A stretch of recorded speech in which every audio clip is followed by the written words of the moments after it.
There is nothing wrong with your internet connection. We are controlling transmission. We control the horizontal, the vertical.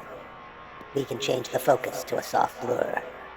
Welcome to Dr. Durant's Sanctum.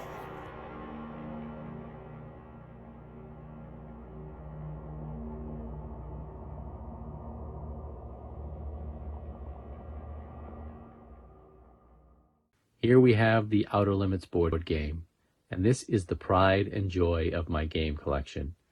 Not because it's rare or hard to find or worth a lot of money, just because it's special to me. When I was a kid growing up, as I said, I got a lot of stuff from secondhand shops, elephant sales, yard sales, garage sales, kids moving out of the neighborhood and just leaving me their toys. Don't get me wrong, my parents bought me stuff, but a lot of the cool stuff I wanted, I got that way. And there was this little store in our town called the Old Country Store. They sold knickknacks, penny candy, what they called antiques. As a matter of fact, they had a lot of old comics there. I remember finding stacks and stacks of old romance comics, which I wish at the time I had bought because I'm kind of into those now, but that's another story. Anyhow, one day, this was out on the sidewalk there, and I'm a kid, and I'm there with my mom, and my mom would take us there every once in a while to peruse the stacks and look at the antiques. She'd get us some penny candy. And I see this out on the sidewalk, and being a monster kid, seeing that cover right there with those monsters on it, I'm just like, what is this? And I'm looking at it, and I open it up, and I see the stuff inside, and I'm like, Mom, can I? And she's like, no dice. And the thing couldn't have cost any more than $1. I'm almost positive I remember it being $1. So years go by. I see the Outer Limits series, love it, enjoy it. And my dad is living on the Cape. I'm an adult now. And I would go into this little antique shop down there. It was a shop called the Atomic Dime Shop. And I go in and I see this game on the shelf behind the counter. And I ask the guy, I say, can I take a look at that game? And he lets me look at it. And I'm awestruck. And the game was pretty pricey. I asked him what the price is. At the time, it was a little out of my range. So I thank him and leave. And every time I would visit my dad, I would go to that Atomic Dime store. I would go in there. I would see that game on the shelf. It was always in the same place. It had never sold. Years go by. My dad passes away. I work on selling his house. I sell his house. The day I close on his house and sell it, I go into the Atomic Dime store and I buy this game. I finally have it. And it's a great, great game. And I play it with my daughter when she was younger. We haven't played it recently, and she loved it. And I loved it. And I love this game. And now I get to share it with you guys. Before we open this up, I want to take a look at some of the artwork on the cover here and go over a few things. You've got the Phaeton there. You've got Chill Charlie. You've got the little, I think it's a Venusian, that character over there that's it's the one that sort of torments William Shatner. He doesn't quite have that devil-like face that they've drawn there. But anyways, these are the artist's interpretations of the aliens from the TV show. And the TV show obviously was in black and white. And these are the color interpretations of them. So it's kind of cool to see what colors they thought the aliens were. You've got the squiggly Outer Limits transmission lines. And then, of course, you've got my favorite. You've got Patina. And this was a Christmas present to someone. And that sticker has remained on there for nigh on who knows how many years, 50 plus years at least. This show came out in 64. This game is 64, so that stayed on there. The Outer Limits. And nothing on the back, but very cool. And I love that. I mean, I have one on my Enterprise. If you watch my Star Trek episode, there's a couple of other ones where I've got things like that on it. I love finding comic books with people's names written inside them. There's just stuff like that that just really brings out the history of the piece to me. You know, some people want a pristine mint copy of it. I'm just caring for the spirit of the piece, and that's what I like. Now, this piece has soul when it has something like that to me.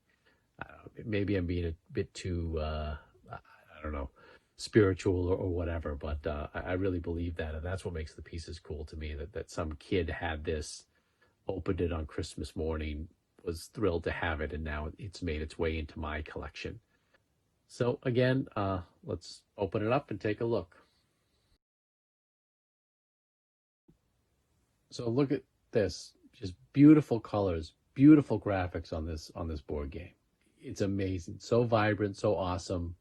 And a very simple board game, right? It's not a move around and get from point A to point B. It's actually a fun game to play. It's the object of the game is that you are part of the Outer Limits Scientist Task Force, and there are all these creatures trying to invade our galaxy, and you need to bring them into your viewing screen here.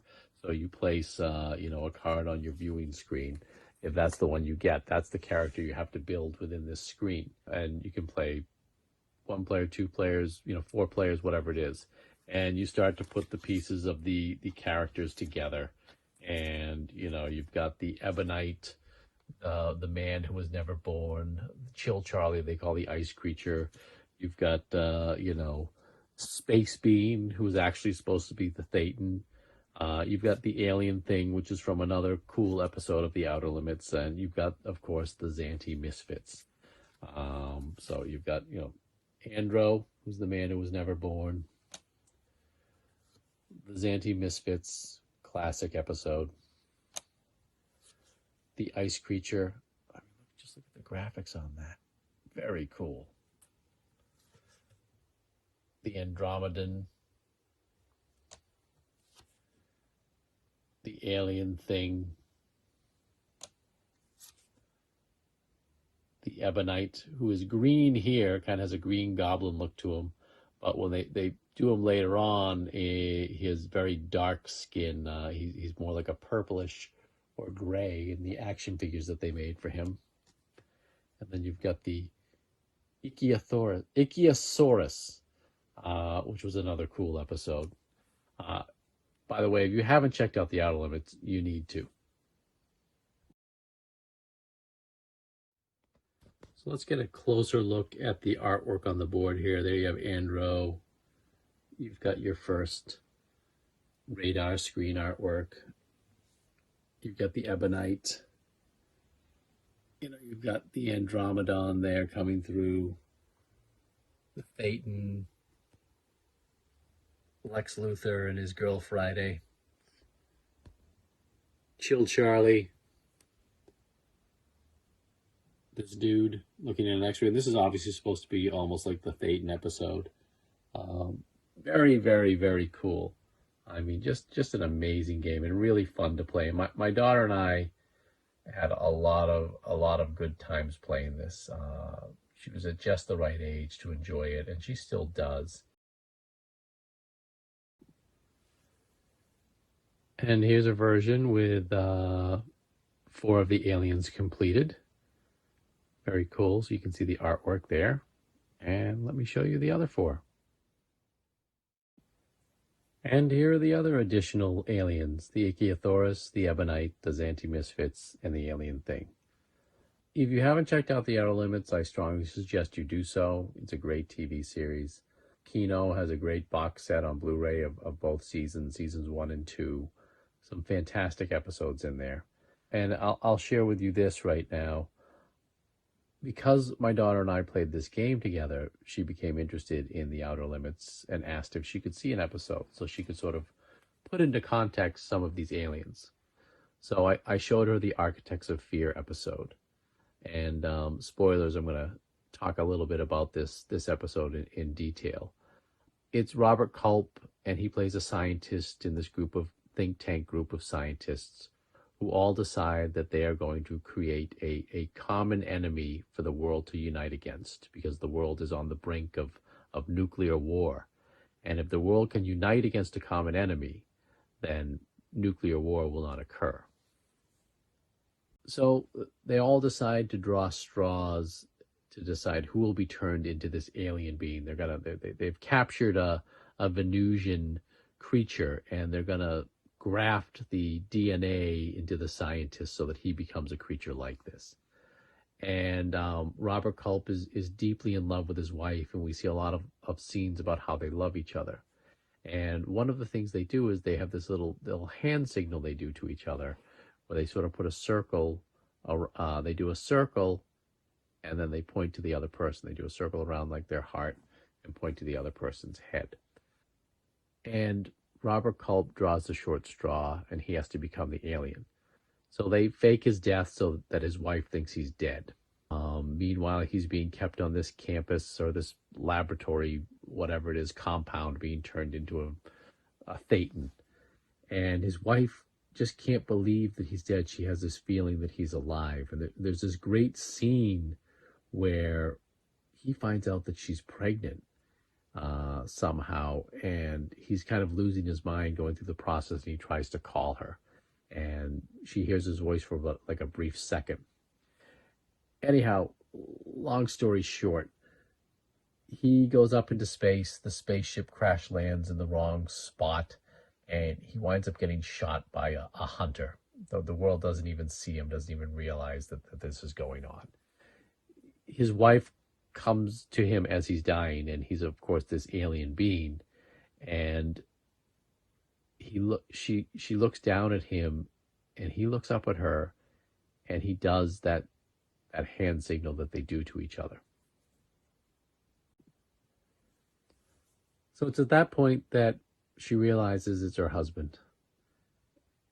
The episode ends, and of course it's heartbreaking. So I explain it to my daughter, and of course she understands. A couple of weeks later, we're out shopping. I look down at her just to check in, and she gives me that little hand symbol that Robert Culp and his wife gave to each other.